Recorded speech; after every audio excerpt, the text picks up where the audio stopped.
In this presentation, we will learn more about why child care providers need liability insurance and how that insurance helps you as a business owner. The information contained here has been prepared by Civitas Strategies and is not intended to constitute legal, tax, or financial advice.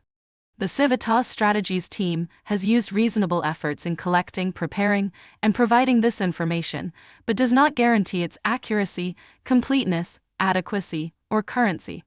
The publication and distribution of this information are not intended to create, and receipt does not constitute, an attorney-client, or any other advisory relationship. Reproduction of this information is expressly prohibited. Only non-commercial uses of this work are permitted. In today's conversation, we will explore the need for liability insurance, the different types of coverage, and how to find the best policy for your program. As a child care business owner, you already have so many expenses. You might wonder, should I also pay for business liability insurance? The short answer is yes. Liability insurance is a necessity, even for the smallest of businesses. Many unexpected events can happen, not only to children in your care, but also to their families or anyone on your property. A child could be injured on a play structure, or someone visiting your program could trip over a rug and hit their head. You must take steps to legally protect yourself and your business from the many different scenarios that could result in someone being injured. In cases where children or others are hurt, they may need compensation for medical care, as well as compensation for pain and suffering. These events can result in lawsuits that can quickly exceed several $100,000. Such legal actions could cause significant financial damage to your child care business. It is important to note that for home-based providers, your homeowners or renters policies will not cover the cost of these types of lawsuits, since they are associated with your business and not your home. What kind of coverage should you have? There are typically two types of liability insurance: general and professional. General liability insurance covers physical risks, such as someone being hit by a book falling from a shelf or a child getting cut on a piece of playground equipment.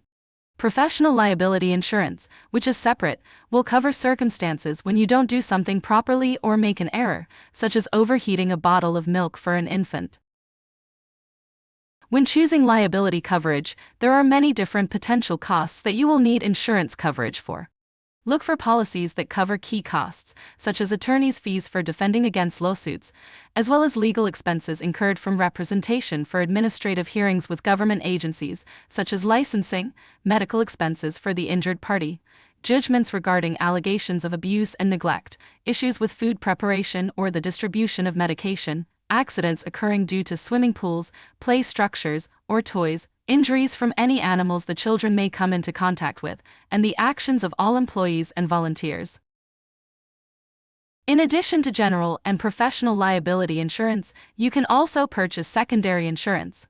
Secondary insurance will cover the deductible for each claim, which is how much you have to pay before insurance kicks in, and will help to limit your financial exposure. Deductibles are often overlooked out-of-pocket expenses and can sometimes be very high. Having secondary insurance will prevent you from having to pay anything before your insurance coverage pays out. When choosing which insurance coverage to purchase, other key numbers to know are the occurrence and aggregate limits. The occurrence limit is the amount the insurance will provide for each instance. The aggregate limit is the total amount over multiple incidents that insurance will cover. For example, if a child is cut by a sharp object, you would use the occurrence limit to know the maximum of how much they could receive.